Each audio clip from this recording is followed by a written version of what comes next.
It is March. We are back here at Gotta Get Up. And yeah, we're going to talk about a little madness, maybe, but also we're going to take it back because lots of people have been having the conversation about the greatest of all time in NCAA women's basketball or even NCAA basketball overall.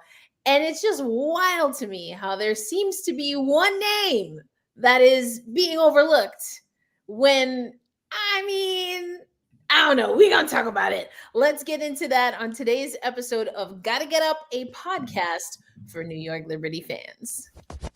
Gotta get up. Gotta get up.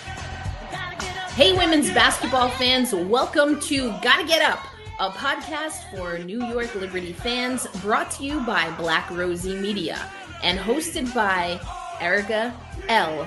Ayala. All right, fans. Welcome back to Gotta Get Up, a podcast for New York Liberty fans. Erica L. Ayala here, your founder of Black Rosie Media, alongside Misha Jones. Misha, how you living? I'm living great. I'm glad to be back on the pod. Took a brief hiatus. What's up? How we doing, RC? But glad to be back and talk some hoops. That's it. So I know that you have been calling NCAA games throughout the year. Now that we have the first four through, we already have round one taking place literally as we speak. It's been happening all day on the women's side. The men got started as well. Do you have any just initial thoughts? We're going to get into the bracket. We're not brackets per se, but I just want to start with, of course, what everyone is talking about, and that's women's college basketball. Yeah, I mean, my prevailing thought is how deep this field is. My prevailing thought is how every year I feel like I really didn't start filling out brackets until probably my junior or senior year of college. Hey, Ronnie. So I'm relatively new to the game. But since I've started filling them out, every year it's gotten to be more and more parity. I've been more and more uncertain about my picks. But this year, Eric, I got a good feeling about USC. I don't know what it is. Okay. I do know what it is, and we can talk about it. But listen, I'm not really mad. Like I said, we're going to talk about it. I'll be on CBS later tonight actually talking about it. So we were talking offline. We're not going to have a marathon of a show today. No hour and a half for y'all. Exactly. But, we got everyone here. Hello, Aloysius, and hello, Brian Florentine. Hello. How are you guys? Welcome.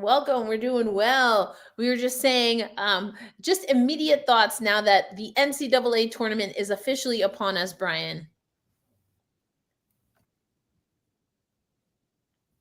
I would say I've been so excited to see the sort of people have been calling it a Royal Rumble, Grid of Death, the Iowa bracket. I am so excited to see how that entire group plays out. And one thing I was thinking about earlier as I was on the train, oh, hey, Ronnie, there's always the thought of the revenge game where you see your old team and either it's going to be the best game of your life or the worst game of your life with no in between. So I'm really curious to see what Haley Van Lith is going to do if she sees Louisville in the second round, because I feel like it's either going to be she's either going to score like 20 points on 8 for 10 shooting or go 2 for 18. Like I feel like there's not going to be it's like a game in the middle. It's either going to be the best thing you've ever seen or one of the most disgusting displays of basketball you've ever seen in your life. So I am darkly curious to see how that plays out. I mean, I'm glad you mentioned that because, spoiler alert, I'm actually going to be talking about that on CBS HQ tonight. I believe the hit is at 8:30. So check that out because, yeah, that is on my games to watch for tomorrow, for Friday, especially because Sister Girl on national television had some things to say because she was on the losing end of a Middle Tennessee State game when in that Louisville uniform. But either way, the winner of Middle and Louisville is playing LSU. So I'm very curious. I'm definitely, like I said, I'm going to talk about that later tonight.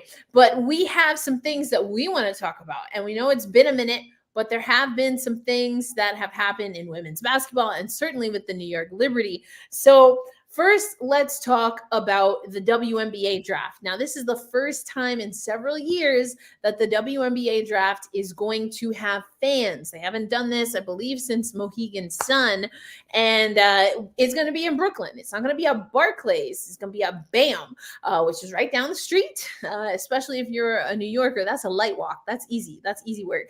And so let's start with you, Misha. Thoughts about the draft being an event where fans can attend again? I love it. I think, the conversation, obviously, broadly speaking, with the W is growing the game. And what better way to grow the game than have folks in the seats when all the things are happening, especially the draft. That's always going to be magical. Every year, somebody's dreams are, coming true. And as we know in the W, it's hard for those lottery picks and stuff to stay in the league. But regardless, it's a magical moment. And why would you not want to share that with your fans? I think, that's always the right way to go. Open the doors, don't close them. For sure. Brian, your thoughts, not only about the fans being back, like Misha just hit on, but also the event coming not just to New York City, but to Brooklyn. Yeah, on a purely selfish note, I am deeply grateful it's at BAM because it's like a 20-minute walk from my job. So I could just it's going to be nice outside. I could just get a nice little, get my steps in, get some more steps in for the day, do my thing, and I'm happy and satisfied. But for the draft itself, I think it's going to be really good. It's always good to have people there with you when you're celebrating these big moments. And I feel like the energy in the crowd always tends to sort of make things feel better. Because I feel like the COVID years, especially, where it's you're on your couch celebrating. It's like you're drafted, but it's like that feel of thousands of people cheering you on and giving you that uplifting feeling. I feel like that part matters a lot. So I feel like it's going to be really good to have that there. And, it's going to be a lot of attention, of course, with number one pick. We'll get to that when the day comes. But with everyone else coming in, really great atmosphere, more coverage, more eyes, more media coming in, more interaction. I feel like an event like this really can sort of work as a multiplying effect where we're coming off the NCAA tournament.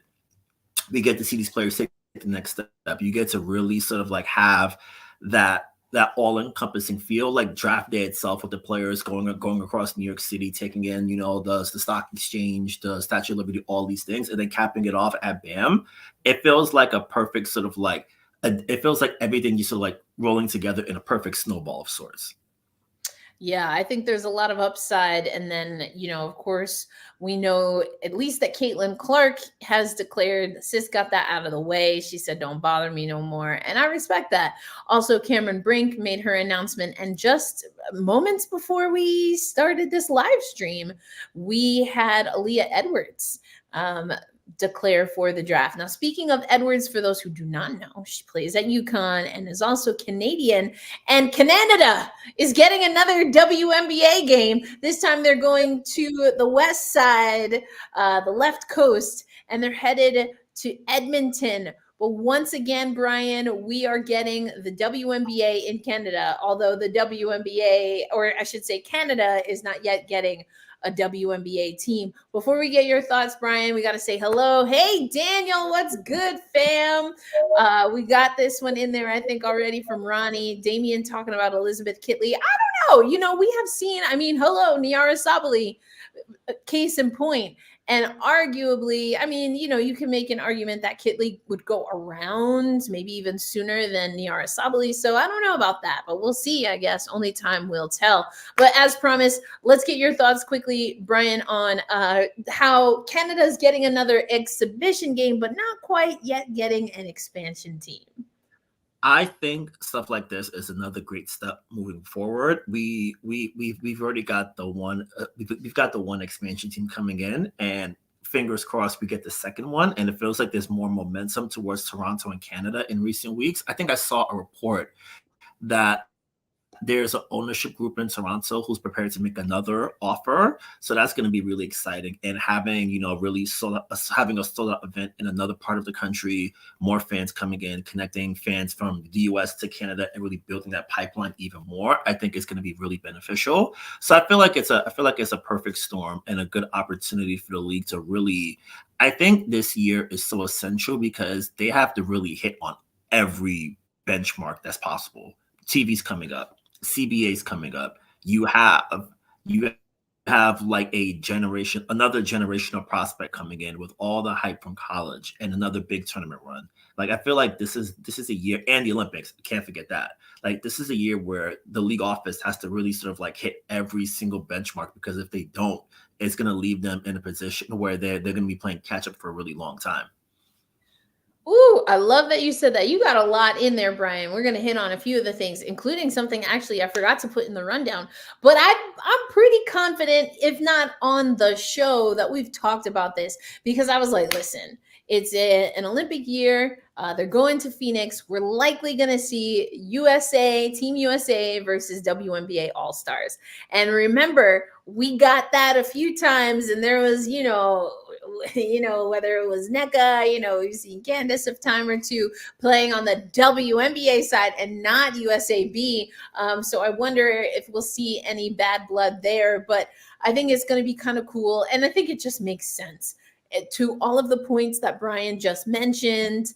Getting a send-off, getting USAB a really good it's still going to be an exhibition, but I do think they'll level it up as far as the competition comparative to what we usually see in a WNBA All-Star game. And that's not to say, Misha, that WNBA All-Star games aren't competitive, but they are definitely more jovial and fun. Whereas I think this is an opportunity to still have fun, but also the WNBA All-Stars know that, at least in part, this is an opportunity to get USAB ready for the Olympics. Yeah, and even more than that, you talk about the bad blood and the previous situations, it's bragging rights too. You know what I mean? The WNBA players who, have the opportunity or would be eligible to play for the United States who don't end up on that roster, you got an opportunity then to shine, to say, you know what, this is why you should have put me on that roster, gosh darn it. And I think that automatically, ratchets up the level of competition for sure. Not the gosh darn it. I love gosh it. darn it. I was going to say the other one, but then I was like, we on the podcast. Love you for that. I love it. But Misha, another thing that Brian said is, he mentioned in passing the business mentality that has to be sharp, keenly sharp and aware with everything happening, the Canada game, the Olympics. What we're expecting will be a very well attended and very well viewed NCAA tournament, especially if Caitlin stays in. I know some of y'all might not want to hear that, but facts are facts. If we keeping it a buck, they got, Miss Rowe following her around. So I don't know. Don't get me started, Erica. Don't get me got her bedazzled Mike following Caitlin Clark around. So, but I think this, and listen, anyone who follows Black Rosie Media on the Elon Musk nator, I had to come at someone yesterday because there are folks that think that it's let me start from the beginning. There are reports that the WNBA is thinking of creating perhaps a separate package and negotiating their broadcast rights separately from the NBA. And people saying, WNBA's fumbling the bag. Why wouldn't you want ESPN? To me, that's probably someone that's not watching on average more than 5 network WNBA games on the Disney networks that would be saying that. There are a few reasons why. Pre the bubble, all women's sports, including the WNBA, were seeing less national broadcasts and less even local package deals than we currently see now. The NWSL just got a massive deal. We've seen the WNBA enter into with a few other broadcast companies. And what has that done? Because ESPN likes to be the worldwide leader in sports, but they dabble. They dabble here, they dabble there. And they've been dabbling with the WNBA. And now we're starting to see other networks come in. Now we're starting to see, because of the capital raise, that the WNBA and the NBA are on more level footing with each other, that is, when it comes to decision making. And it's not mostly the majority of the NBA making decisions for the WNBA. Hello. And what have we also seen? Now, Kathy Engelbert might be a lot of things, including a master at evading direct questions. But what she is good at is that business. And this is where, and I think we said it in our chat, I put it in our chat, This is where she earns her weight in salt, right here, right now. So I am definitely of the opinion, I like this idea that the WNBA could come up with their own broadcast deal package. At minimum, I think that they should definitely be crunching some of the numbers for all the reasons that Brian already mentioned. So yeah, I'm with it. I'm absolutely with it. Now, does that mean that Ion or we have Tubi now has Shattered Glass on there? Does that mean that we're going to get all of these different CBS has been a player for a little while? Does that mean we're going to get a bunch of different networks? The honest answer is maybe. But we have to ask ourselves, is it worth it to stay with ESPN if they're not going to increase coverage with some of the things that are pain points for viewers versus a stealth company with the money that is willing to go all in on the WNBA? I mean, the WNBA on Ion, they've gone all in as far as I'm concerned. I think Prime, the broadcasts, the commentary was a little interesting. But again, it's where people are viewing and watching. So I want to keep a finger on the pulse with this because I just find it fascinating. I find the business case fascinating. You see Aloysius also talking about, now I'm assuming that this is someone from New York because those channels look very familiar to me, but this is now, see, also this person that wanted to come at me on the social meets yesterday apparently doesn't understand that there is a difference between local deals, right? Like the New York Liberty announced they have a local deal or deals now, including Fox 5. I almost said UPN because it used to be UPN 9.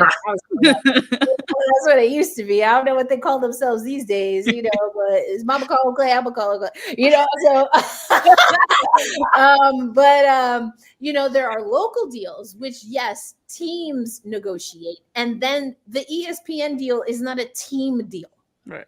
It is a national deal. So yes, the owners of the entity, in this case being the WNBA, would absolutely have a say over a national broadcast deal. Am I wrong? Like, am I getting that wrong? No.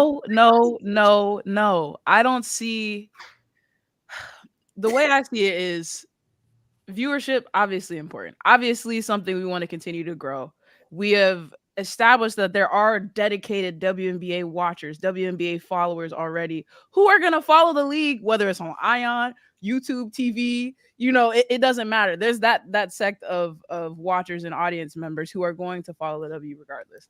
I think knowing that, to me, it's about maximizing the money you get.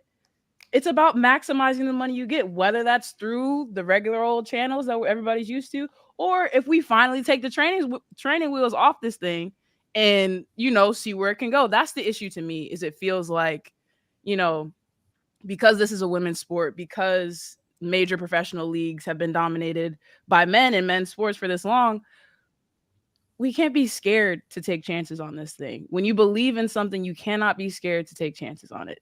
Shoot your shot, okay? Shoot your shot. Hold your follow through like Monica loving basketball, okay? Because that's what the league deserves. That's what these players deserve. That's what these fans deserve. And why, stick behind and stand behind a league or people and agents that aren't going to understand that don't believe in that in the same way. Man, Jen talking about I'm not sexed. The amount of services I pay for the WNBA season is nuts, and you need to provide everything. That's hilarious. So there's a part of it that I think, Misha, you hit the nail on the head. There is some of this that is residual of how we evaluate or don't women's sports, generally speaking. Then there is that entities like ESPN and then thus the sports leagues that are trying to be on their airwaves or anywhere else for that matter are trying to figure out, well, what are we willing to pay for? Is it Apple TV? Is it Prime? Is it YouTube? Where are we going to find where are these leagues going to be able to get lucrative deals that really do cater to and put and invest money into a broadcast But if they find something, I don't know, obscure, are fans going to follow? And how many fans and how quickly? Because a lot of times that's part of the deals as well. So I don't know. It's going to be very interesting. I think we got to be prepared to have all the remotes, all the streams open and available. And if that means more money, Brian, I'm with it. Because as you mentioned, and as we've talked about on the show, and as everyone is about to be talking about once we get through March Madness, we have not just the broadcast rights, which again is what we've been talking about, but the CBA, which all signs point to the players opting out of. And so Kathy, again, earned her weight in salt. The WNBA and the WNBPA don't always agree. But I think what all of them know is that it is well beyond time to start getting that money, get a bag and some, because you're owed. Pay what you owe, number one, and get that thing, get a bag. But also, Kathy, whether it's prioritization, being able to capitalize on names like Cameron Brink, Caitlin Clark, eventually Angel Reese, we can all go all the way down to Juju and them, because the freshman class, woo! Looky here. Woo! Okay. But you have to start making moves now. Right now. Now. You don't want to be getting it into place once all those players are in the league. I understand, Caitlin's doing Caitlin things and she's setting the world on fire and all that good stuff, but we see what we have coming down the pipe right now. You see it. And Jen, are we shocked? Are we? It's still the 4-letter network, Jen. Unfortunately, it's they're not serious about it. Not about women's sports. Not really. So that's my take. Anyway, we're gonna move on because we got a lot to talk about. Okay, since the last time that we were on these here airwaves, aka YouTube, we were talking about actually. See, this is why I love this panel right here, the experts that we have right here, because were we not talking about would Stewie maybe take less? And maybe that's why we hadn't heard it officially official that she re-signed and she accepted, I should say, her core designation. I know we talked about that. Amisha, it was you who dropped bars on bars. So Brian, I'm gonna come to you for the reaction. I mean, we kind of knew this was happening, but of course the report's now official, or I should say there is reporting. We don't know if it's official, but the expectation or the assumption is that Stewie did take less money. So now that leads us to determine, so what does that mean? We already know Nneka is not available. Skylar's not available. Just, we didn't bring back Steph Dolson, and on and on. So what are your thoughts on Stewie reportedly taking less, and who do you think that makes room for, if anyone?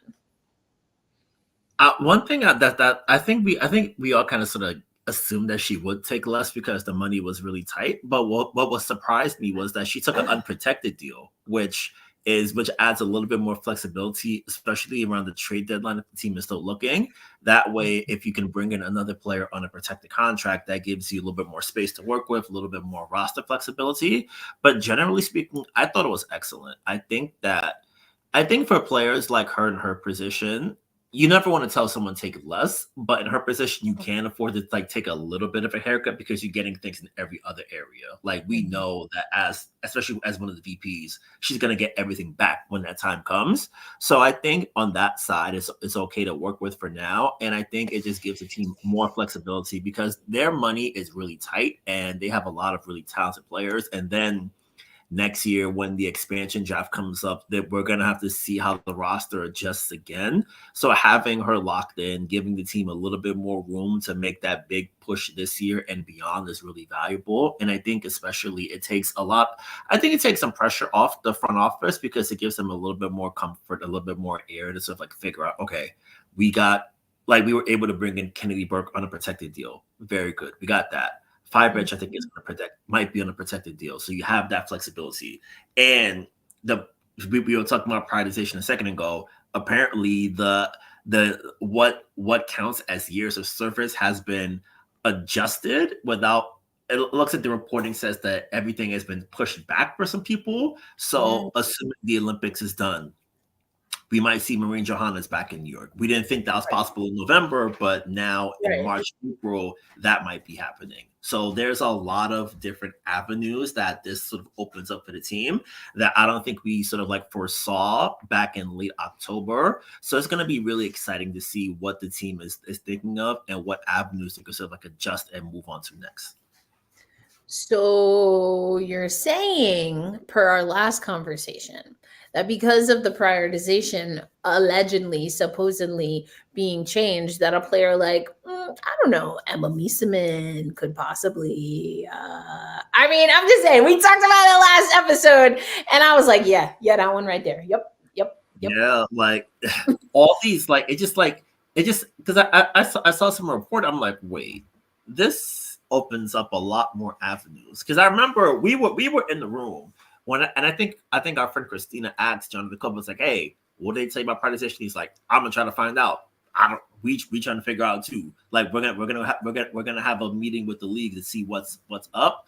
It looks like we have that answer, so that's gonna really shake things out come July, August.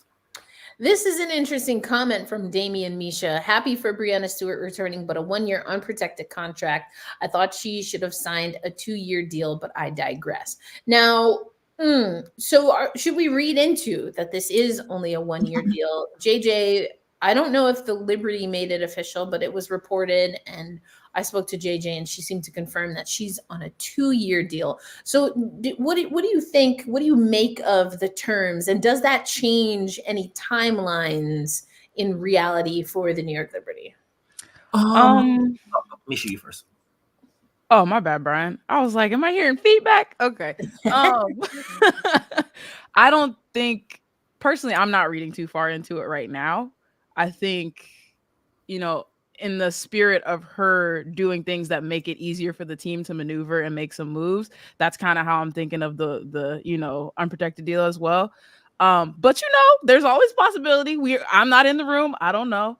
And yeah, it's always interesting trying to read the tea leaves. You know what I mean? Trying to decide what to make more of. I just don't think it's something we need to be making more of right now. I think the Liberty, we saw last season what they were able to put together in 1 year. I still think Stewie, JJ, everybody front office is bought into that idea. So I don't see her, that's my take on it. That's my read on it. Again, I'm in DC, so I don't know.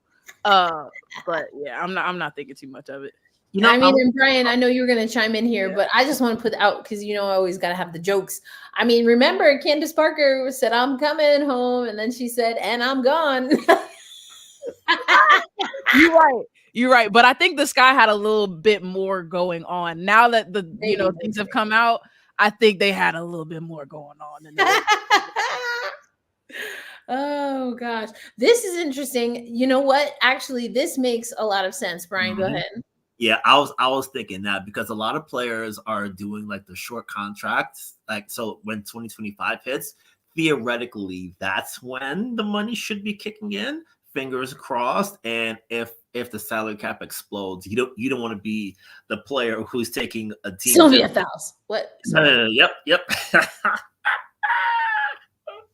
You never want you never want to be the one who's giving the boss a discount when you don't have to. Like, if that cap explodes and all that money's coming in and you're making what's pennies for what you should be getting, it's going to create that resentment. You're going to be pissed off. It's going to be like, hey, why did I do that? I retired. Yep. Damn, man. I'm still mad. I'm salty AF about that. Damn, man. Come on. Who told Sylvia? She couldn't have waited a month. Dang. Why?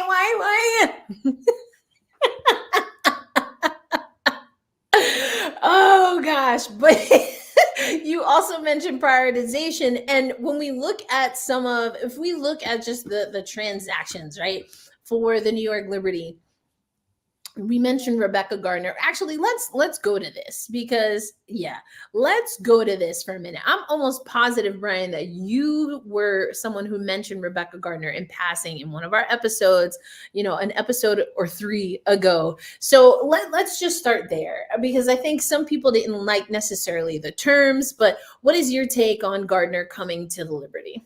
I like it. I think it's always good to have another sharp mind in the room. Like you have someone who knows Sloot, who's competed against Sabrina in playoff settings. So she's someone that the team respects and someone who I think really sort of gives another dose of experience. Like she's been at this for like 12 years now here and overseas. So she really has that perspective. She's really able to sort of like really be a guide for a lot of players, really, because it's a veteran roster, but there's still plenty of youth on the team at the same time. So having a good voice in here, having her connected to the medical team who's really helped players across sports get back to full strength, having that connection, I think is going to be beneficial. And I think also like Courtney Vandersloot had an event. She was at hospital for special surgery yesterday, and she was talking about the move. Just like having someone who really knows her stuff is always helpful. Like you never want to turn down good players. And as to the compensation piece, I wouldn't worry too much about it. Like I understand the concern about giving up a 25 and 26 second round pick, but at the same time, they do have that swap this year with Phoenix. It's not going to be as high as I initially thought it was, maybe in like last July when Phoenix was really terrible. But you never know how teams come together. Phoenix's roster is a hodgepodge that they're going to have to figure out with their girl dad head coach. So it's going to take time to really get. Hey, he said it. I love how that whole campaign started as like, oh, it's this thing, girl dads, yay. And now it's just like the most, it's flipped on its head. I'm like, anybody who's calling themselves a girl dad at this point, I don't trust you. I'm sorry. I mean, hey. I'm sorry. It's giving, I have a black friend. I'm sorry. Wow. I'm sorry. Kobe, you are not. Kobe, you are not. Please sit down. Wow, that was hilarious. Wow. I have so many more Phoenix jokes, and my first thought Get them off. Go ahead, please. All right. How long is he gonna have can you please play defense at shooting guard? I need, like, you two told me you were gonna try this year. Like, please. Like, is this are you gonna do that before you go to Paris, or do it after you come back? Like, help me understand. I gotta give me a timeline for when the defense kicks it. I would say I have to see when this first game is. I feel like I'm gonna mark it there. Goodness gracious. I am weak. I mean, people talking about odd to sign someone obviously with an injury who has to go through rehab. Again, we've seen Jonathan Kolb and the New York Liberty do this before. Niara Sabally, perfect example. But I like what you're saying, Brian, and it is something that makes a difference. That's why we talk about KT the way we talk about KT. That's why we talk about Benaja the way we talk about Benaja. So I think, I guess we'll see how it works. I mean, Rebecca Gardner gave some really significant minutes to Chicago. And as Misha has already alluded, there was some things going on. So we'll see if Sandy Brondello and company can maybe be the Gardner whisperer. This to me is interesting. Now we're gonna switch here. And then get to Damien's comment as well. Tell me if this sounds crazy. Trade Sabrina Ionescu, 2024 first round pick, and money to the Fever for Caitlin Clark because the New York Liberty would be the talk of the WNBA. Now listen, if we're going for headlines alone, I don't think you can deny that there are some other teams that are snatching them headlines from the New York Liberty. Because if we're not talking super teams, they effectively lost that battle. And then, Seattle, who I know they lost someone who's been a part of their organization for quite some years today. So we want to send our regards to the Seattle Storm organization. But Seattle was like, we have entered the chat. Okay, we have entered the chat. The question that I have, though, and I'm going to ask Brian, you respond from the New York Liberty side, and Misha, you from the Fever side. You need a generational talent, and you need a guard for, at least on the Indiana side. They're still on the side of struggle bus. They haven't crossed the threshold. They're on the other side of the tracks. Who do you take between these two? Are their skills comparable? at the WNBA level? Misha, let's start with you. Hard question to answer, given, obviously we haven't seen Caitlin in the WNBA yet. But Ronnie said, he said, period. Absolutely not. Period. And I want to save the Liberty perspective for Brian. I just don't see a reason to shake things unless it's for headlines, like you said. I just don't see a reason to shake things up that much when you've already made so much headway with the Sabrina Ionescu and company lineup as far as their skills being comparable. If I'm looking at a one-on-one matchup between Sabrina and Caitlin, I'm taking Caitlin every day. Okay, first and foremost, because she might not play defense the same way that Sabrina doesn't play defense as of right now, but I believe more in Caitlin's ability to improve as a defender, because to me, when we come down to lateral quickness, we come down to speed, we come down to those things, I think she got Sabrina beat. However, we're not going to sit here and act like Sabrina ain't been in the league for, a couple years now. And however you want to say it, transitioning to the WNBA is always a task. It doesn't matter if you're Maya Moore. It doesn't matter if you're Caitlin Clark. It doesn't matter if you're the last person on the bench. It don't matter. But yeah, She said no. I don't see why, man. I don't see why. Both sides saying no. I don't know, Aloysius. You might be on the island. Let's see what Brian has to say. Brian, you get to talk from the New York Liberty perspective. And if you want to respond to Misha saying she take Caitlin Clark one-on-one for your heart, New York Liberty fans.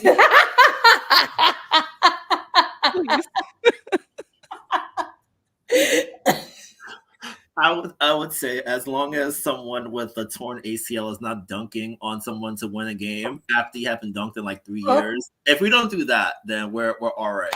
Like, just do not hobble into the paint and dunk to win the game and then throw the ball in my chest. No, thank you. As don't do that. I'm all right.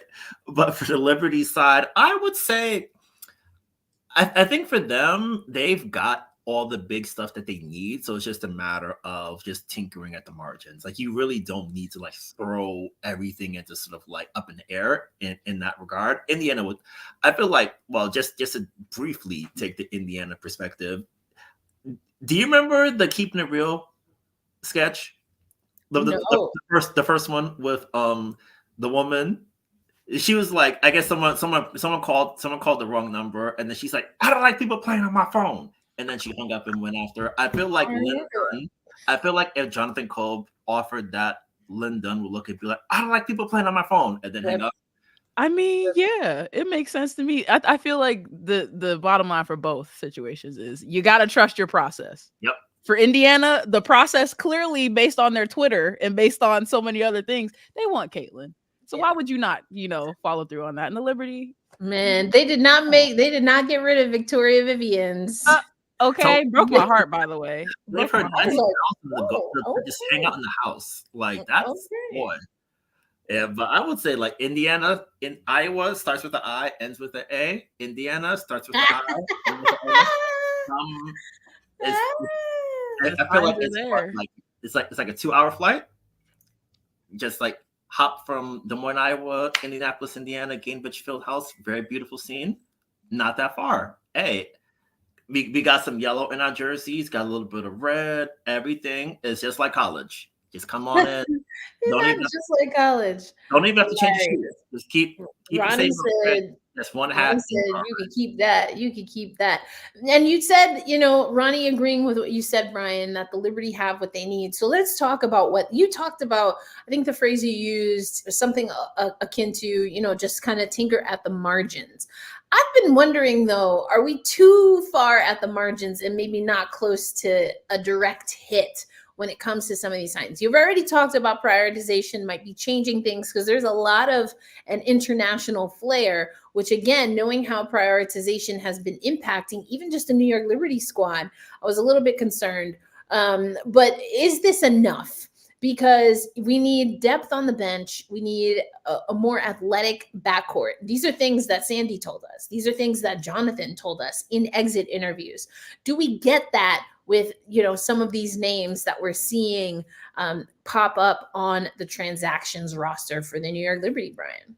So far, I think so. And, I've been trying to keep up with the EuroLeague, and Burke and Fibich are sort of like considered in, like, I saw a poll that they're running where people can vote for for the EuroLeague MVP, and they're both there. So they're definitely putting in work. Niara's having a great run over there. So I think the big test this year, Sloot was saying it yesterday, that the starting five has enough chemistry built in together, even though, and they saw that in the finals they had that one last step to go comparatively. So I think with the starting five having that full foundation, hopefully they make it through camp without any injuries. If that helps, if that happens, then it'll make everything else a little bit easier, where you don't have to sort of like push Brianna Stewart 37 minutes. Sloot's not playing 33 minutes every night. JJ's at full strength. Lainey and Sabrina are doing what they do.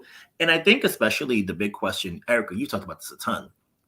Can you play the bench? Will you play the bench more? Who are you going to utilize? I think this is the year to really sort of get that through, because a lot of these players are going to have a lot on their plates. And you're going to have to, even the coaching staff has a lot on the plates, because they're going to be traveling for international competition as well too. So how are you able to juggle everything while making sure that everyone's getting enough minutes, everyone's healthy at the end, and everyone has enough sort of like equity built in together, and you're able to really sort of hit different combinations? I trust the coaching staff and the front office to really sort of like put those pieces together. And I think for them, as they really sort of like get to work and really sort of like see what's going on, I think that's going to make for a little bit smoother experience. And with the Eastern Conference being a little bit like one of their biggest competition being a little bit weaker than we're used to, that gives them a little bit more breathing room, relatively speaking. Who you talking about? Who you think beat? I know. Say it with your chest, Brian. Who you talking about? Not to make everything but not to make everything about the Washington Mystics. Ooh. I ain't got enough for y'all this time. I'm truth is I'm tired. When you said Emma Meeseman earlier, I had a flashback. Listen. Listen. I mean, we'll see. That's why we play the games. I mean, I'm just taking a quick look. Yahoo Sports is what I have pulled up right now, but they've been doing a tally of the transactions that have been announced by the New York Liberty. And we know that the roster size will cap out at 12. They have 18 players right now, which of course includes players like Hanju, includes Brianna Stewart, Sabrina Ionescu, and Maureen Johannes. And the reason I mentioned those players in particular is because we have the Olympics. And here is the draw seeding. So we have the United States in the same pool as China and Australia, España with Canada and Belgium, France. The hosts, of course, was Japan and Serbia, and Boricua, Puerto Rico, with Nigeria and Germany. So we're going to keep up with that. Just wanted to let you know that the men's and women's tournament, they've already, they have the groups. Also on the women's side, I'm assuming the men's side as well, but I don't be following that. But for soccer or football, we have the draw there as well. But this is a podcast for New York Liberty fans, so we're not going to get into that. But check out, our homies Shea Butter FC for all your needs on the women's football side of things. But we're going to keep this thing moving because, we got a lot to talk about. And in the second quarter, we're going to talk about the NCAA tournament. So, I mean, we kind of hit on this a little bit at the beginning. I'm mad I put this on our rundown knowing full and well I ain't even look at trying to fill out a bracket. I was like, I'm tired. Like, I ain't getting through all them. Now it's 68. Come on now. What y'all doing to me? I can't be doing all that. But, you know how I like to do. We can do the traditional predictions, who we think is winning, who we think is making the Final Four. But I always like to do this team will advance if. And I think there's honestly, for all 4 number 1 seeds, we might have to go through some if-then scenarios, because although it is very possible, this is my prediction, although it is very possible that we will see all 4 number 1s in the Final Four, there's some things, especially on that Iowa side, there's some things where I don't know. LSU, even UCLA, what they about to do? What UCLA are we going to see? I mean, Texas, Stanford, I don't know what's going to happen. They're on the same side too. They're in the same regional. But Brian, let's go with you. You can give us any prediction that you want, but who you got? What's your prediction that you putting out for this women's NCAA tournament?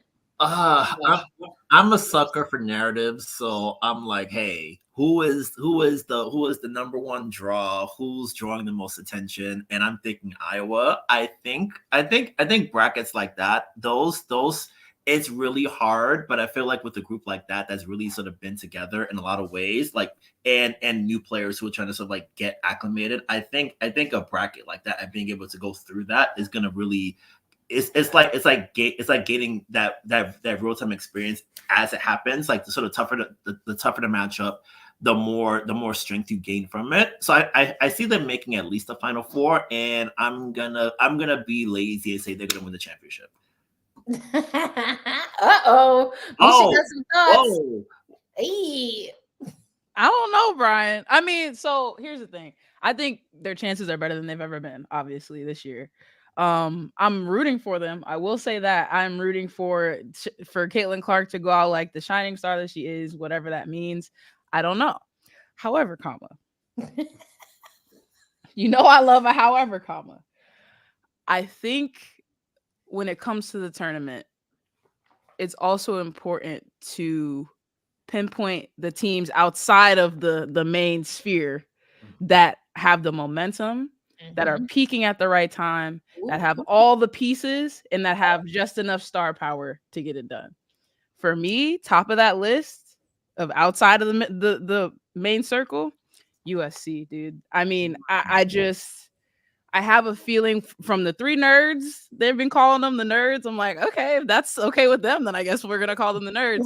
But I love that component of this team because they have championship experience. It might not be in a Final Four or a national championship, but in the Ivy League, folks, you heard Megan Griffith. I know they lost to Vandy yesterday, but the Ivy is not a game. And all 3 of them went through that gauntlet. So they have that experience. I think they have the composure. Obviously, Juju coming in here with all her star power, she's liable to go off like a firecracker. The way that we saw Caitlin Clark blow through the competition last season, I think Juju has that in her and more, frankly. And then 3, I remember sitting on the couch watching the Pac-12 championship, or not the championship, the game between, was it the championship? USC and UCLA. Did they meet in the semis or the championship? I think it was the semis. Yeah, it was the semis. I remember watching that game and wondering at certain moments as it pertains to Juju and I suppose the rest of the team, is this the moment that's going to break them because they made a mistake or because they turned the ball over or because this game doesn't feel like it has rhythm? And that's what games are like in the tournament. You know what I mean? Frankly, I think the Pac-12 played one of the best conference tournaments we saw this year. And the way that USC handled that moment specifically, the way that Juju's teammates stepped up when she, had an ankle, she wasn't shooting her best. They just seem like they have all the pieces to me. And I would not be surprised if, okay, maybe I'm wrong and they don't win the championship, but if they break some hearts, if they run through that region and, do some things, I wouldn't be surprised. I really wouldn't be surprised. I mean, I agree with most everything here. I think for the storylines alone, a lot of people want to see Iowa advance.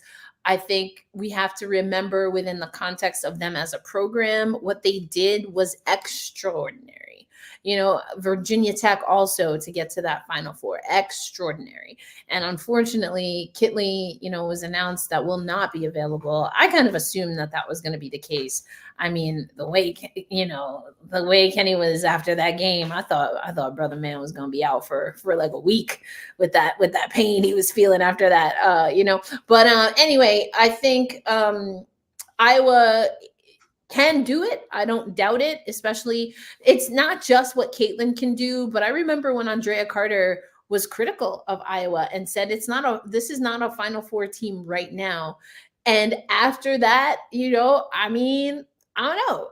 I started seeing some facilitation come a little bit more. Now, granted, the records were out of the way, so all that hype was out of the way. But you did see that the Iowa team that ran through the end of their regular season, through their conference championship where they had to win in overtime, right, to get their third consecutive, that was a team that was playing a little bit more like tournament style basketball. So I don't want to say that I doubt them, but again, I could see LSU giving them problems. I think UCLA is such an interesting team to me because the Pac-12 was crazy this year. They went out with a bang, didn't they? The Pac-12 was insane this year. But then you also had UCLA who lost to Princeton. So, what are we getting? But I don't think, I mean, if UCLA get a little run, put a little something together, I mean, they could hurt some people. They could hurt some folks. Yeah. And then the only thing I want to add is, have we been sleeping on Tejas, aka Texas? Like, are people putting enough respect on Texas and what they've had to do in having their freshmen take over as their floor general, Misha? Yes, I think in terms of who's getting the most national spotlight, yes. I think them getting a 1 seed makes total sense. I think that's the respect that they deserve in terms of seeding. But yeah, I just cannot help but think what this team looks like with Rory Harmon, man. I was devastated when she went out, but Madison Booker from last season to this season, and last season she was doing some impressive things, to this season, I have full faith in the kid. You know what I mean? I have full faith in her. I have full faith in everybody who's stepping in to fill Rory Harmon's kind of shoes a little bit here. And frankly, I think they like having that little chip on their shoulder. Because look at their coach. He to me is someone who operates well in that kind of, mode. But yeah, I think Texas is another one that could very well make a real deep run even to the Final Four championship. Yeah, I mean, right now I'm kind of agreeing with, I know Candace Parker picked all number ones. I really think Texas could make it there. And I think, I don't think people would be surprised, but yeah, it's not something that a lot of people are talking about. So it feels like a sleeper pick still, even if they're number one, it still feels like a sleeper pick. Yeah. Right. And then there's Notre Dame. I mean, Hidalgo, another freshman just crushing it. Notre Dame, I think, is moving in the right direction. I'm not ready to really put them back in that they go in complete beast mode on people in the tournament. I'm not ready to do that with them yet. But they're definitely moving in the right direction for sure. So I know, Damon, you have some questions about the roster. We're going to get to that in the fourth quarter, but I got to do this because, a lot of people, especially with Caitlin Clark, have wanted to have this conversation. Who is the NCAA GOAT? And I've heard a lot of names. I'm glad people have been putting Cheryl Miller in that conversation because I'm glad people are putting Cheryl Miller in that conversation, period. Also, I want to say that Caitlin Clark striving for these records and surpassing multiple scoring records this year has placed other women's basketball players in a conversation that they've always needed to be in. And I'm thinking of Lynette Woodard. I remember it being like nails on a chalkboard, or really, you had people like Annie Myers, Drysdale that were really pushing the agenda. Love what Kelsey Plum is doing. And don't forget, this is an NCAA Division I record. And so that conversation was happening a lot more with Caitlin Clark. I mean, Iowa even, gave props to Lynette Woodard, had her in the house when Caitlin Clark, that is, surpassed her record. But when it comes to the GOAT, there is a player that we already talked about and that will be playing for the New York Liberty and perhaps USA Basketball, who, if you don't have in your top three, I don't understand. Now, I'm not the kind of person who says that only championships That's not the only way. And let's remember that people like to change, the goalpost when it comes to certain things. But okay, you think championships are the end all be all, or you don't. Okay, let's put those to the side. But to win 4 consecutive outstanding player of the year in the tournament, and we still not talking about Breanna Stewart. I don't know, fam. Now, here's the thing that I guess I would say, Brian, I'll come to you first, that maybe overclouds what Breanna Stewart did, is that she was playing for not your mama, not AZ and Paige's UConn. She was playing for the University of Connecticut. Okay, they were in a little bit of a different situation as far as national media, as far as what they were able to contribute on the court. Do you think that maybe impacts, as we're talking about NCAA GOAT and people just being like, oh yeah, I guess she did win that, but Caitlin Clark, like, what's happening? What was happening, Brian? Help me understand. Yeah, like I was randomly looking up like a few days ago, like the last list of NCAA champions, and I think if I read it right, UConn's the last team. The Stewie UConn Huskies were the last team to go back to back, and no one's done it ever since. And I feel like just being able to, 16? yeah, I think it's been a different champion every year ever since. So having that, like as you walk out the door, being the last thing you did, just running the table every year, most outstanding, doing all of these things, and just obliterating people. Like I was looking at those championship marches, I'm like, oh my god, like it's like, whoa, boy, like 50 is 50. Wow, he couldn't get it. Yep. I feel like that just level of dominance and really being sort of like on top of the mountain in the ways that she were. Like there were a lot of great players in those teams, but it's always like you always know when there's a great team, someone who's clearly head and shoulders above everyone else, even in a great ensemble cast. And I feel like just her and the way that she carried herself in those 4 years really sort of like really established herself in that fashion. So I feel it's hard to beat that resume, and everything she did, even when she was like in those undergrad years, just really sort of like adds to that legend of hers. And I feel like really carrying the torch from the past UConn generation and really stamping her own ground and really being head and shoulders above even those great teams before, I think that adds even more as well, especially when I think when you're in a position like she was, you're almost competing against history, and she won against history. So doing that while dominating in the present time as well too, it's hard to top that. Big facts. I mean, it's again, I think I wholeheartedly agree. People took it for granted just because of how dominant UConn was. And the other part of it too is I understand people being so high on Caitlin Clark because she's broken the record. I understand if that's your argument, full stop. Okay, cool. But recency bias, people, be for real. Be so for real. Like, she is the shiny new thing right now. And this is, again, not me trying to take away from how great she is, because I do think she's great. I do think she has shot and assisted her way into being in that conversation. Okay, I will give her that. Oh, and we'll talk about that because she has something in common with not one, but 2 players on the New York Liberty roster. I digress. Continue. No, but you're right. And that's important to point out. But I just think, and then you also consider this was a Stewie who went to a UConn that we all knew at that point in time was going to be dominant. Right. Yeah, okay, Cece went to Iowa and decided to get it out the mud. All right, I'll give her props for that too. But fact of the matter is the best player is the best player is the best player. And Stewie, I think, wiped the floor with her competition. It wouldn't have mattered if you put her on UConn or somewhere else. She would have went and got those numbers, which, again, you could also probably say the same thing for Cece. But what she's allowed to do on that team, what Stewie kind of had to coexist with even in that time. Because let's remember, there was some dogs on them UConn teams, people. Some dogs. And Stewie was still, like Brian said, head and shoulders above the rest. Right. So, yeah, I just think her resume speaks for itself. It really does. I mean, Aloysius, I don't even know where to go with that. 155-5 in your NCAA career. That's crazy.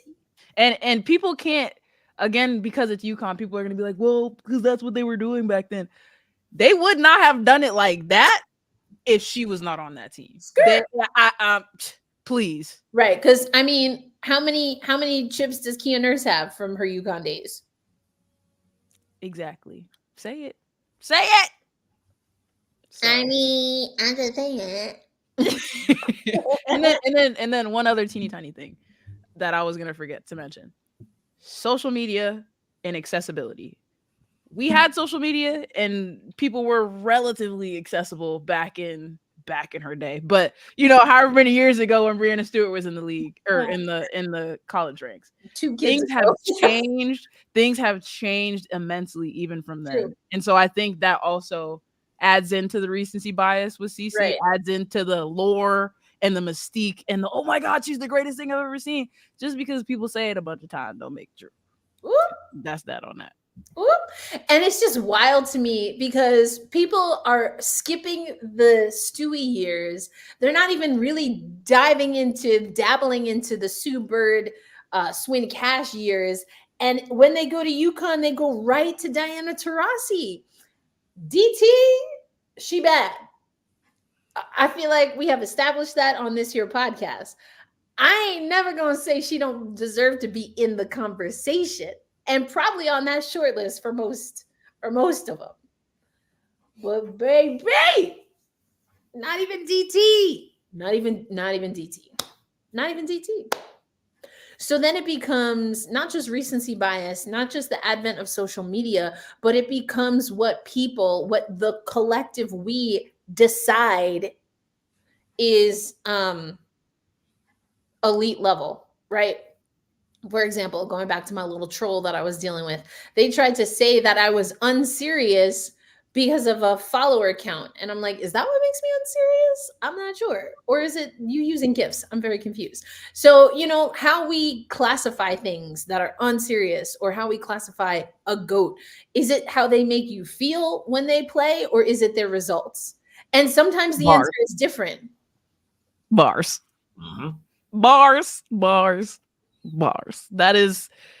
It's the same conversation. Any GOAT conversation you have on any level for whoever is playing, it's that exact question. Is it about the way they play or is it about the way you feel about them?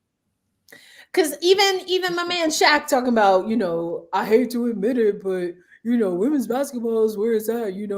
We got this person, we got that person, we got this, we got that. Look, you just brought it up another point. I think another part of the issue with this conversation is there are so many new voices who are new to the WNBA and to college basketball altogether coming in and speaking with authority. Maybe you ain't been here long enough. You ain't know. I hate to admit it. I hate to admit it. Since Sales, since Styles, since Swoops, since Myers, since Donovan, we have always had them that chick in women's basketball. Period. And they don't know none of them names. They don't know Teresa Weatherspoon. They don't know Cynthia Cooper. They don't know none of these people. I mean, you can take it back to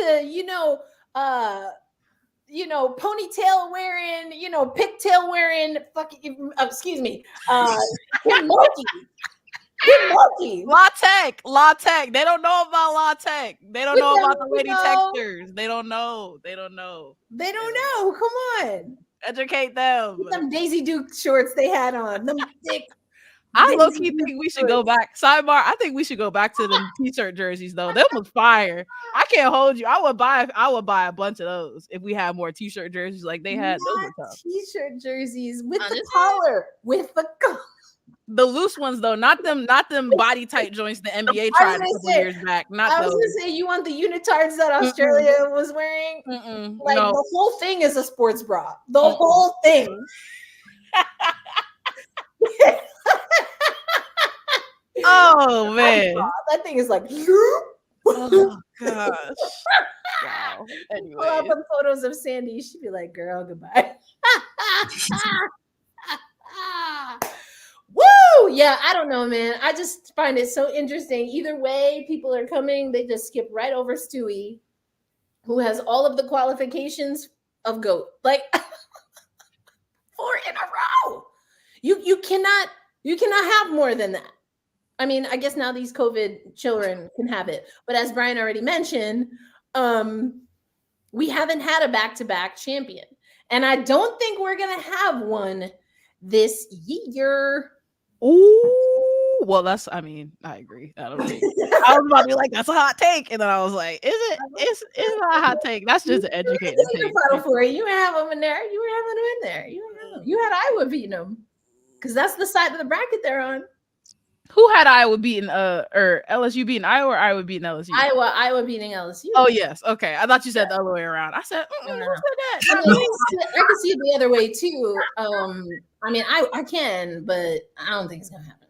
I don't know. I think LSU runs out of gas. If I'm gonna guess, I think they run out of gas. I think SEC championship, that whole tournament exposed a lot. So, but anyway, Ronnie, what were we talking about? What were we talking about? How many players did Stewie bring to the W when she was drafted? How many Hawkeyes are coming with Clark? I mean, they can't help what year they were born. I don't know. I don't know. It's not, it's not you, especially when Stewie, she went all 4 years because that's what you did. Just like, you walk home and back uphill both ways. That's what you did. That's what you did. I mean, I don't know. You just stay in school. I don't know. But yeah, I mean, because children these days, they got choices. I don't know if Stewie had all them choices. So, they still had Key Arena. They didn't have Climate Pledge. She wasn't playing. She didn't go to Seattle.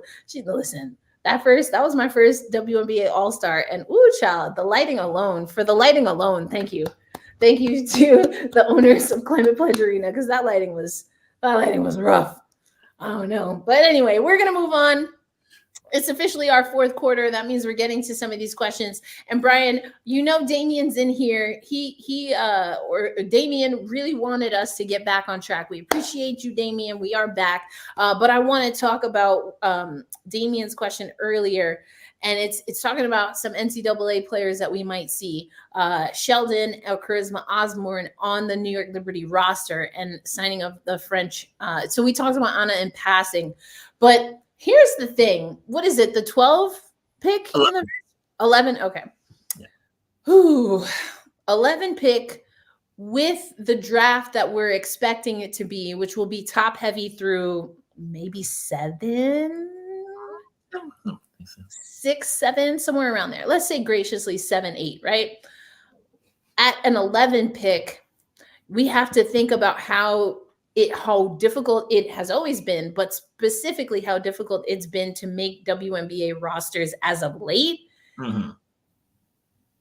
What is realistic, do you think, Brian, of getting that draft pick, whoever it is, and maybe one of these players, not only to the New York Liberty training camp, but through to the final roster? I would say, because I think they might, considering the salary cap, they're probably going to be carrying 11 players coming into once they break camp at the end before they hit DC in mid-May. So I would say, if anything, it might be a situation where they may draft a player instead of like stash them overseas, like they have done with like Raquel Ferreira, a bunch of other players over the years. So that could be an option for them. It might give them a little bit more flexibility. But I think if they do draft a player, it never hurts to have more guards. Like the front court is pretty jam packed with JJ, Niara needing minutes. Stewie can play the 5. So if you have another guard, it never hurts to have. So I think if they do bring a player in and hope to nurse them through training camp, a defensive minded guard would help. Like anything like that, just sort of like take a little bit of strain off the top 2, give them a little bit more room, and it was a look. It was a look. I mean, that collared shirt walked and crawled so that them sequins jackets could scream. Them collared shirts didn't want nothing to do with them sequins, Erica. Why you lie to these people? Them sequins are a mind of their own. Kim's got something else going on now. I'm free. That's what Kim said. I'm free. All right. Can I admit something? Go for it. We need a dog. I agree. The jackets. I like the jackets. I like him. Okay. I'm sorry. I I've know. seen him up close and personal. Oh, And I felt like I needed to take my contacts out. wow. And give I was my gonna eyes a say, break. it's just, to me, it's like very loud eyeshadow. Well, it's not even so much the jackets either. It was just some of the selections she made. I don't disagree with all of them. Some of the selections are just a little too much. The South Carolina LSU game in the middle of the season, when she had that doggone Coca-Cola branded I was just gonna say the two-piece suit. Does she have an NIL deal with Coca-Cola? Because Lord of mercy. Yo, that was out of pocket. And there's been some really out of pocket ones, but I'll concede that there have been a few that have been kind of fire a little bit. Like we had one with like peacock feathers on it. I was like, hey, this is a bit of a hit. It's a bit of a hit. All right, now we know what Brian is gonna be. He's gonna just like harness the energy of Mulkey for the W draft at BAM. Is that what we're saying? I mean, I want to see Brian on the orange carpet coming with that peacock. I want some sequins, Brian. Give me some flash. Just yes. Oh man. I and this is why we I wish if we get a dog and we get a dog that can be under the wing of not just KT, but also Benijah, like that kind of mold. I feel like there was potential for Willoughby, but I feel like the injuries just never made that quite come to fruition. So I agree with this. Because, yeah, getting a dog that's not afraid to go get that ball when we need it and then push it to someone who can just shoot the ball, aka like a Sabrina, a Stewie, even a Sloot if she's slashing. Absolutely. Go get us the ball. That's exactly what the New York Liberty need. Sheldon or Osborne should replace Vandersloot in the starting lineup and have Sloot come off the bench because the Aces exposed the Liberty in the finals, in my opinion. Well, I will agree with the last statement. I mean, that was obvious. That being said, okay, we've talked about Sloot coming off the bench. We have on this podcast. We've seen it a few times before. I don't disagree with it. However, more often than not, it is difficult to have a rookie who is not the number 1 through 2 pick, 1 or 2 pick, be successful at that particular position. That's my take. Forward, you want to mess around with a forward or a wing, a center, go on with your bad self. But giving that ball to a rookie? Ooh, I don't know about that. Unless she the second coming of Tisha Penachero or one of them folks, you're going to have more problems than positives. I don't think we have that. We don't even have that in Caitlin Clark. Nope. Sure don't. I agree. Sure don't. So I don't know. I think it's interesting, but I'm not you taking Sloot's minutes away for that? I don't think so. Not right away. No. That's what Deborah said. We're not doing that. Slooty coming off the bench is not going to happen for Sandy. Sandy done did it already and needed to. So she'll do it. She's not afraid to do it and might need to. But for a rook, I don't know about that. That's I don't know about that. But speaking of Vandersloot, I said Vandersloot and Sabrina Ionescu and Caitlin Clark have something in common. I thought this was a nice little tidbit.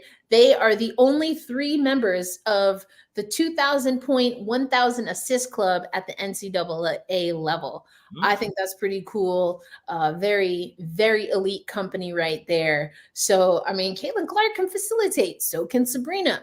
Now, Sabrina's interesting because, and going back to this versus that, I really do think that Sabrina is better off ball. I think Caitlin Clark is a little bit more of a true kind of 1-2, in my opinion. I think she can facilitate a little bit better and be just fine doing that, running things, and still, obviously, she can still find her shot when she has the ball in her hands. Now, how much of that is because she was playing on an Iowa team that at times was like, nah, girl, you got that. Now pull up on that logo. I don't know. But anyway, we're gonna wrap this up because I gotta get ready for CBS. But we appreciate y'all coming on. We're gonna continue this. We'll get back to you as far as when we will. But for Brian and Misha, this has been Erica L. Ayala, and you have been listening to Gotta Get Up, a podcast for New York Liberty fans. Don't forget, we got round 1 happening today and tomorrow. So we'll see what these brackets are looking like and if our predictions will come true. But thank you all for joining us. Make sure that you follow Black Rosie Media. And if you're not already subscribed, we need some more subscribers trying to get to that 1,000 so we can monetize. So let's go on and do it. Thanks, Ronnie. Thanks, Aloysius. We got Damien, Jen in here. I know that we had a few other people roll through. So thank y'all. RC, Aces / Indiana fan. Not might leave the Aces for Indiana. That had me rolling. All right, y'all. Peace out. Good night.